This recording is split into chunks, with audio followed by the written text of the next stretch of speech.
O que é ansiedade para vocês? Como é que nós poderíamos definir essa sensação? Nesse domingo, não sei se vocês sabem, mas está terminando os Jogos Pan-Americanos. Após 17 dias de jogos, mais de 6.000 atletas, ou aproximadamente 6.000 atletas, estão competindo e tentando trazer os melhores resultados para os seus países. E numa dessas reportagens que eu vi a respeito desses jogos, muitos atletas dizendo que estavam ansiosos, estavam com aquele frio na barriga para disputar uma dessas competições. Eu vou confessar para vocês que todas as vezes que eu entro no culto, me dá um frio na barriga, fico muito ansioso. Porque eu sei que esse é um momento importante, eu sei o significado que esse momento tem para vocês, para mim. Será que a ansiedade é esse frio na barriga, esse algo que está por vir? Realmente a gente pode dizer que é uma ansiedade, mas é uma ansiedade boa, é uma ansiedade saudável a todas as pessoas. Mas vamos continuar pensando. Será que a ansiedade também é quando encaramos um congestionamento indo para o trabalho? E a gente sabe que vai ser a terceira ou a quarta vez que a gente vai chegar atrasado, e isso realmente pode nos prejudicar. Será que a ansiedade pode ser também colocada como aquela sensação, e percebemos que por mais que a gente faça as coisas, por mais que a gente busque, por mais que a gente batalhe, por mais que a gente trabalhe, parece que no final do mês a gente não consegue ter todo o necessário para a nossa família, como um pai, como uma mãe, para dar o necessário para que eles tenham o suficiente. Será que a ansiedade não pode ser olhada também quando nós vamos fazer uma consulta no médico? Ele olha para o nosso caso, olha para a nossa situação e pede para fazer mais exames, porque aquilo que ele viu o preocupou. Sim, também isso é ansiedade. Só que isso é um tipo de ansiedade de algo inesperado. E é uma sensação de algo que nós não conseguimos prever. E acreditamos que pode talvez nos prejudicar. Queridos irmãos, hoje nós vivemos numa época e num momento de muitas inquietações, de muitas crises, descontrole, falta de orientação. E tudo isso acumulando gera ansiedades. No texto bíblico colocado para nós do Evangelho de Lucas, a gente vai perceber que Deus ele trabalha com esse tema da ansiedade e das preocupações. O que mais me chamou a atenção, quando comecei a refletir e olhar em outros lugares, Jesus utiliza, todo o Novo Testamento vai utilizar 19 vezes o verbo que traz essa ideia de ansiedade ou preocupações. E muitas vezes, ou às vezes é traduzido como ansiedades, ou como nosso texto, como preocupações. Então a gente começa a perceber que é um tema que Jesus se preocupa. É um tema que está na mente tanto dos discípulos como também de Jesus. E quando a gente vai perceber e olhar com um pouco mais de calma, a gente vai perceber que nas vezes que essas palavras elas são usadas, demonstra um cuidado da parte de Jesus por cada um de nós. Tem como objetivo apontar para aquilo que realmente é importante e necessário para a nossa vida. Vamos olhar então para o texto que a gente tem, que foi lido hoje, que é o texto de Lucas, capítulo 12, versículo 22. E vamos ouvir o seguinte: então Jesus disse aos seus discípulos, é por isso que eu digo a vocês, não se preocupem, e aqui a gente poderia dizer, não fiquem ansiosos, com a comida que precisam para viver, nem com a roupa que precisam para se vestir. O que Jesus alerta, de uma forma muito simples, é que tem coisas na nossa vida que não valem a pena a gente se preocupar. Tem coisas mais importantes, como a vida e o nosso corpo. Se a gente refletiu uns versículos anteriores, na semana passada a gente tomou um tempinho para falar dos versículos anteriores de Lucas capítulo 22, a gente vai entender por que Jesus está dizendo isso aos seus discípulos. Na ocasião, um homem chega a Jesus e diz que ele quer a metade da herança. Jesus olha para esse homem e olha para o coração dele e percebe que ele estava colocando as prioridades em outras coisas. Então Jesus conta uma parábola. A parábola que Jesus conta fala de um homem que tinha muitas posses e que a sua fazenda havia produzido muito mais do que ele tinha capacidade de armazenar. Então o que ele faz? Ele destrói aqueles armazéns que ele tinha e constrói outros muito maiores. E o final do texto, no versículo 20 e 21, vai apontar, e Jesus vai dizer, é melhor ter riquezas para Deus. Em outras palavras, o que Jesus estava dizendo, que aquele homem não confiava que Deus o cuidaria.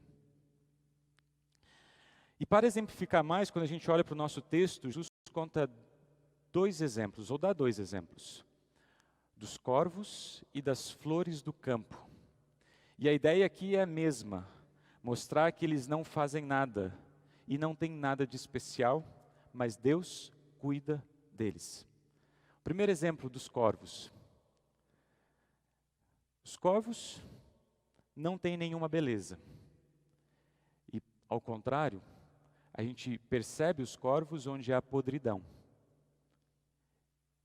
E Deus fala assim, eu cuido deles. E aqui é uma pergunta retórica. Vocês não acham que são mais importantes do que os corvos?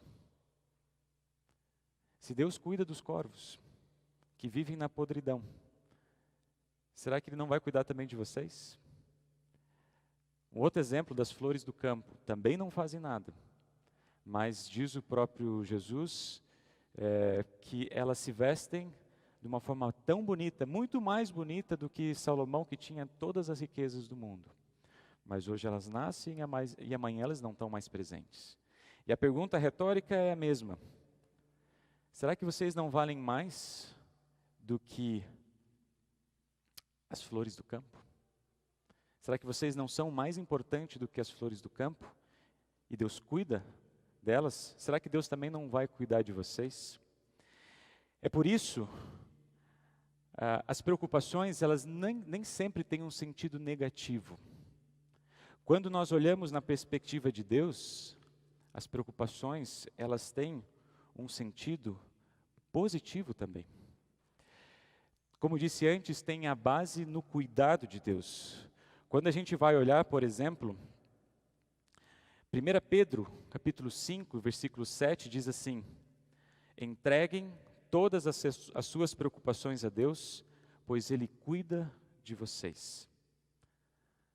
Jesus se preocupa conosco. Jesus cuida de nós. Assim como cuida dos corvos, como cuida das flores do campo, muito mais Ele vai cuidar de cada um de nós. Ele se preocupa conosco, assim como nós nos preocupamos com a nossa família, assim como nós nos preocupamos com os nossos filhos, assim como nós nos preocupamos com o nosso trabalho, com a nossa igreja, com a nossa fé. Deus também se preocupa com cada um de nós, porque você é importante. Vocês se preocupam com os seus filhos quando eles se machucam, não é mesmo?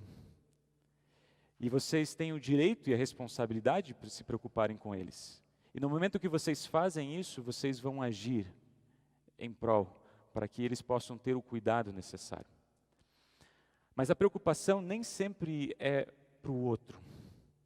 Muitas vezes a gente tem que se preocupar também conosco. Existem muitos momentos na vida que vamos precisar desabafar, colocar para fora situações que estão nos prejudicando, buscar conselhos, ou mesmo alguém que ore com a gente. Então, se preocupe também com você. Tenha ao seu lado amigos, tenha ao seu lado amigos cristãos. Busque ajuda com seu pastor. Tenha pessoas que possam te apoiar e te suportar. E, se necessário, também busque auxílio profissional. Algum profissional da saúde que possa te apoiar. Queridos amigos, Deus provê o necessário para a nossa vida. Ele nos criou e também nos sustenta. Ele nos dá todo o necessário para a nossa vida, para o nosso corpo, e nos cuida continuamente de acordo com seus propósitos. Quando a gente observa Filipenses, capítulo 4, versículo 4 a 19, a gente vai perceber um texto muito especial, que o apóstolo Paulo diz assim: "E o meu Deus, de acordo com as suas gloriosas riquezas, que Ele tem para oferecer por meio de Cristo Jesus, lhes dará tudo o que vocês precisarem." O próprio evangelho de hoje diz algo mais ou menos parecido. O Pai de vocês conhece vocês e sabe daquilo que vocês precisam. Portanto, ponham em primeiro lugar na sua vida o reino de Deus e Deus lhes dará todas essas coisas. Que Deus pede a prioridade. Dar prioridade a Deus significa dar prioridade às coisas que Deus dá. É colocá-lo em primeiro lugar. E quando nós colocamos Deus em primeiro lugar, as outras coisas, elas são acrescentadas em nossa vida. Eu sei que hoje vocês estão dando prioridade a Deus. Eu sei que hoje vocês estão colocando Deus em primeiro lugar. E eu sei que vocês hoje estão colocando as suas vidas na mão de Deus. Vocês sabem o que significa colocar as suas vidas na mão de Deus? Vocês sabem o impacto de colocar as suas vidas nas mãos de Deus? Significa que vocês não estão no controle. Colocar as suas vidas nas mãos de Deus significa que vocês nada podem fazer para merecer a salvação.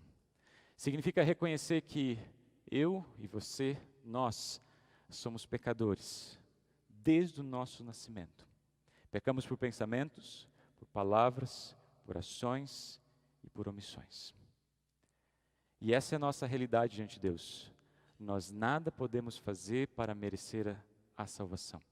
E às vezes a gente pensa, Deus não é tão mau assim que vai nos condenar por algo de ruim que eu fiz na vida ou por um escape que eu tenho acometido.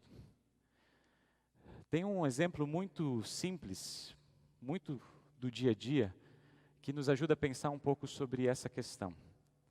Hoje é Dia dos Pais. E os homens nos últimos anos têm elevado o nível da gastronomia. Agora nós temos pais gourmets, né, que sabem fazer boas comidas e boas refeições. Mas imagine que vocês estão recebendo na sua casa pessoas muito queridas e muito especiais e vocês querem fazer um bom café da manhã. E para um bom café da manhã nós precisamos... O que não pode faltar num bom café da manhã? Café, né? Mas omelete, né? Omelete, em bons cafés da manhã nunca falta omelete. E é o mais fácil de fazer. Então a gente vai lá, pega um ovo, 2, 3, 4, 5 e no quinto ele está estragado. E logo quando vocês colocam, vocês percebem que está estragado, então vocês tiram rapidamente. E deixam de lado, terminam e servem. Dá para fazer isso?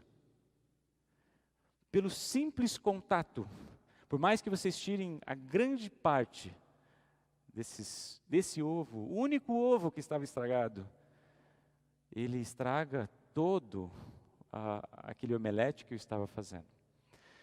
A gente pode fazer uma reflexão dessa seguinte maneira: os ovos bons são as coisas boas que a gente faz. E pode ser que a gente faça mais coisas boas do que coisas ruins, o que eu não acredito. Mas vamos pensar que sim.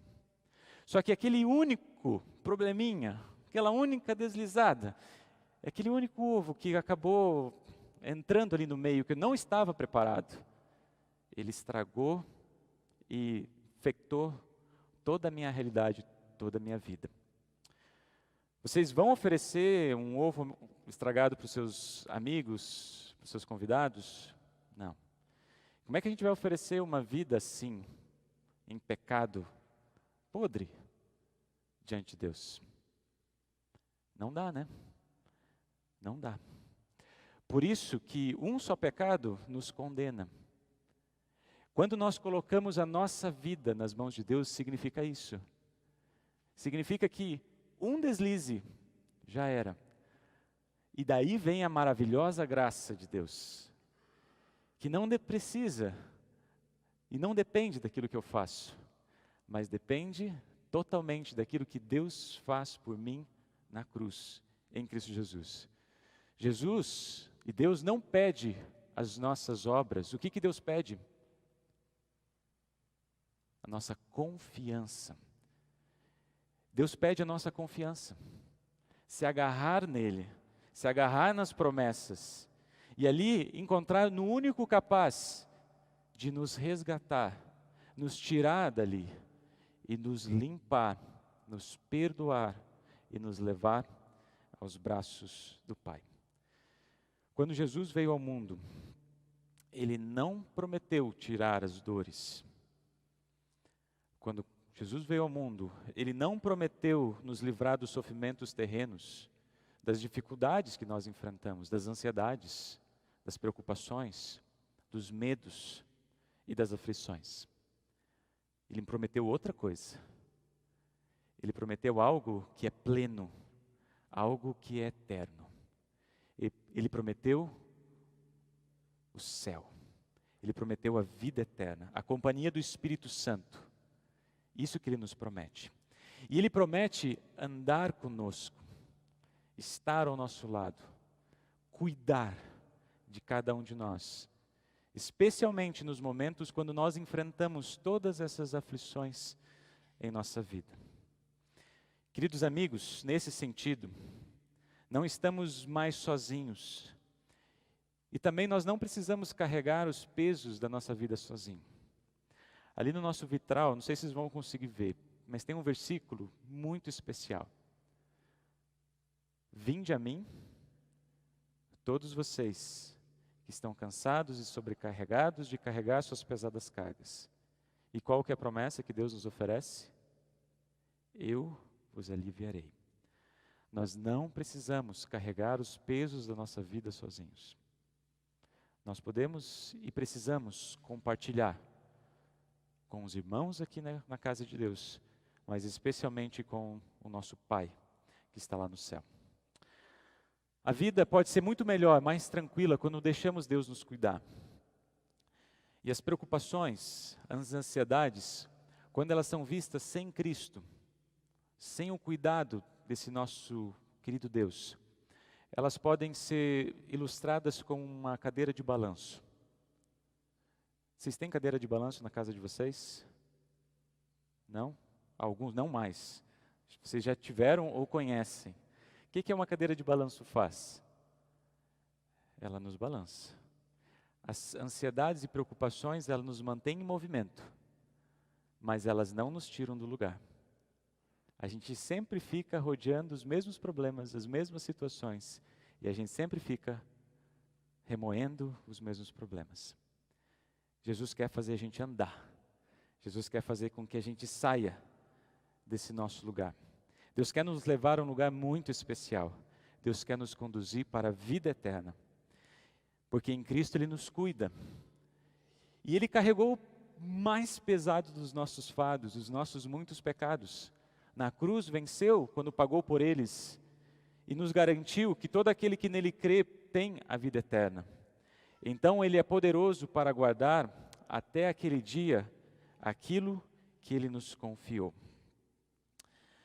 O apóstolo Paulo, ele diz as seguintes palavras: não se preocupem com nada, mas em todas as orações, peçam a Deus o que vocês precisam e orem sempre com o coração agradecido.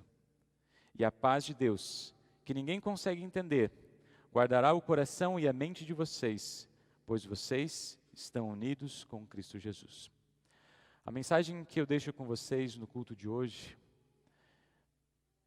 no meio das angústias, no meio das aflições, no meio das preocupações, tenham a certeza, Deus cuida de vocês. Amém. Nos colocamos em pé. Vamos ler em conjunto o versículo 7 e a gente termina esse nosso momento de reflexão. E a paz de Deus, que ninguém consegue entender, guardará o coração e a mente de vocês, pois vocês estão unidos com Cristo Jesus. Amém.